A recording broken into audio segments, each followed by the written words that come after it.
Terpidana kasus korupsi pembangunan Wisma Atlet Asian Games 2011 M. Nazarudin dinyatakan bebas dari Lapas Sukamiskin Bandung sejak Minggu 14 Juni silam setelah mendapatkan cuti menjelang bebas selama 2 bulan. Kepala Lapas Sukamiskin Bandung, Thurman Hutapea, ditemui Rabu 17 Juni membenarkan hal tersebut. Menurutnya, M. Nazarudin mendapatkan cuti menjelang bebas setelah menjalani masa tahanan sejak 2014 lalu dari total 13 tahun penjara. Nazarudin mendapatkan pengurangan masa tahanan atau remisi selama 4 tahun 1 bulan karena telah bersedia bekerja sama dengan penegak hukum menjadi justice collaborator. Nazarudin itu bebas tanggal 14, hari Minggu tanggal 14 Juni 2020. Beliau bebas setelah mendapatkan cuti menjelang bebas berdasarkan keputusan Menteri Hukum dan HAM nomor pas 738 PK 0104/06 tahun 2020 tanggal 10 Juni 2020. M. Nazarudin dinyatakan bebas murni pada tanggal 13 Agustus mendatang. Selama masa cuti menjelang bebas, Nazarudin diwajibkan untuk lapor secara rutin ke Balai Pemasyarakatan Bandung dan dilarang untuk berpergian ke luar negeri. Dari Bandung, Jawa Barat, Mardiansyah Al-Afghani, Kantor Berita Antara mewartakan. KPK menolak memberi rekomendasi pembebasan bersyarat terhadap terpidana kasus suap Wisma Atlet dan pencucian uang M. Nazarudin. Alasan ditolaknya permintaan rekomendasi bagi M. Nazarudin, salah satunya karena Nazarudin telah mendapatkan sejumlah pemotongan masa tahanan atau remisi. Kami enggak akan merekomendasikan itu, saya pikir. Ya. Kenapa Pak alasannya Pak? Ya, remisinya udah banyak sekali kan, masa kemudian harus dianu. Ya. Artinya bahwa tidak akan dikabulkan soal PB itu, Pak ya? Kenapa? Konkretnya bahwa itu tidak dikabulkan soal PB itu. Ya. Kalau dia minta pertimbangan KPK tidak akan merekomendasikan itu. Walaupun yang bersangkutan banyak memberi kontribusi di sejumlah kasus, Pak? Ya harus imbang juga kan, kesalahannya mungkin juga banyak kan. Peraturan Pemerintah Nomor 99 Tahun 2012 menyebut Dirjen Permasyarakatan wajib meminta rekomendasi dari KPK terhadap terpidana kasus korupsi yang akan mendapatkan asimilasi dan pembebasan bersyarat. Ditolaknya rekomendasi Nazarudin oleh KPK akan tetap menjadi pertimbangan Kementerian Hukum dan HAM. Pada dasarnya isi rekomendasi adalah kewenangan dari KPK. Apapun yang diberikan oleh KPK terkait dengan rekomendasi akan menjadi pertimbangan atau salah satu bahan pertimbangan dari Dirjen Pemasyarakatan untuk mengusulkan kepada Pak Menteri. Itu posisinya seperti itu. Dari 2 putusan pengadilan, M. Nazarudin sebelumnya divonis 7 tahun penjara dalam kasus Wisma Atlet dan 6 tahun penjara serta denda 1 miliar rupiah untuk kasus dugaan gratifikasi dan pencucian uang. Tim Liputan, Kompas TV. Assalamualaikum warahmatullahi wabarakatuh. Salam sejahtera buat teman-teman para pecinta Indonesia Lions Club. Bung Karni, tutup poin saja. Saya pribadi dan mungkin mewakili para pecinta Indonesia Lions Club merasa kecewa sekali dengan judul yang diangkat minggu ini. Sebenarnya banyak sekali topik yang lebih seru. Salah satunya adalah soal tuntutan JPU dalam persidangan kasus Novel Baswedan. Mungkin Bang Karni bisa lihat komentar-komentar para pecinta Indonesia Lions Club di IG-nya ILC. Mereka kecewa dan mereka meminta agar Bung Karni mengangkat tema soal Novel Baswedan.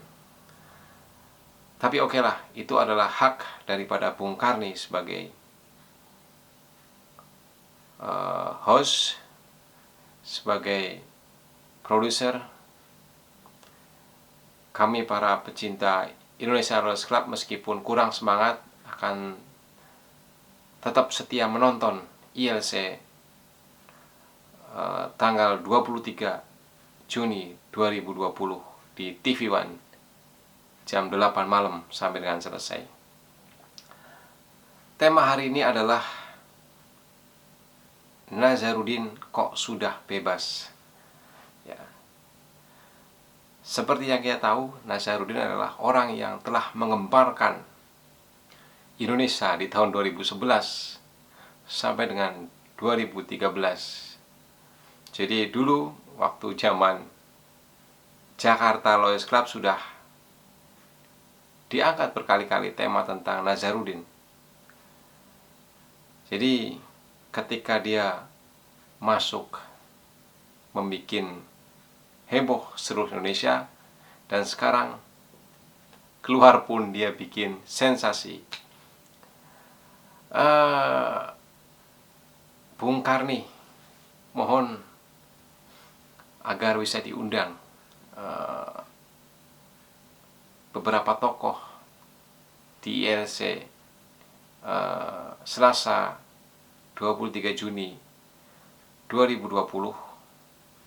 Saya kepengen ada Fahri Hamzah, ada juga Bung Ahmad Yani yang 8 tahun lalu atau 7 tahun lalu ya, itu juga hadir pada saat masa-masa Nazarudin ditangkap atau Nazarudin melarikan diri.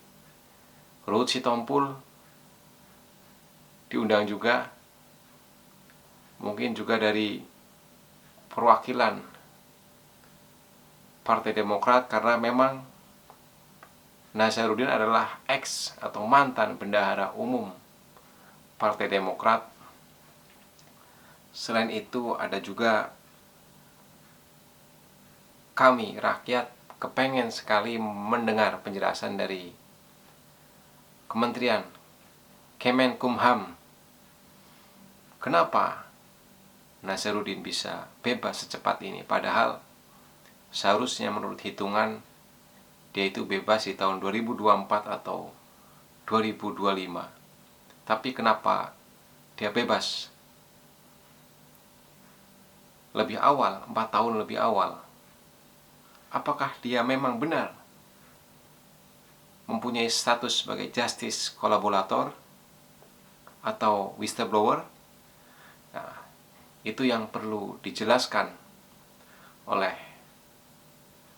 Kemenkumham agar masyarakat bisa mengerti duduk persoalannya. Juga mohon dihadirkan tokoh-tokoh penggiat anti korupsi, terutama dari ICW, juga dari KPK seperti Abraham Samad atau Agus Raharjo. Jadi mudah-mudahan perwakilan dari KPK juga bisa turut hadir. Dan jangan lupa Haris Azhar, Bung Rocky Gerung atau Bung Refli Harun, siapa tahu berkenan hadir. Kami para pecinta Indonesia Lawyers Club kepengen mendengar komentar-komentar mereka, pandangan-pandangan mereka soal Nazarudin yang bebas lebih awal. Meskipun kurang setuju dengan temanya, tapi saya tetap dukung Bung Karni dan tetap tonton Indonesia Lawyers Club. Selamat menyaksikan. Assalamualaikum warahmatullahi wabarakatuh. Salam sejahtera buat kita semua.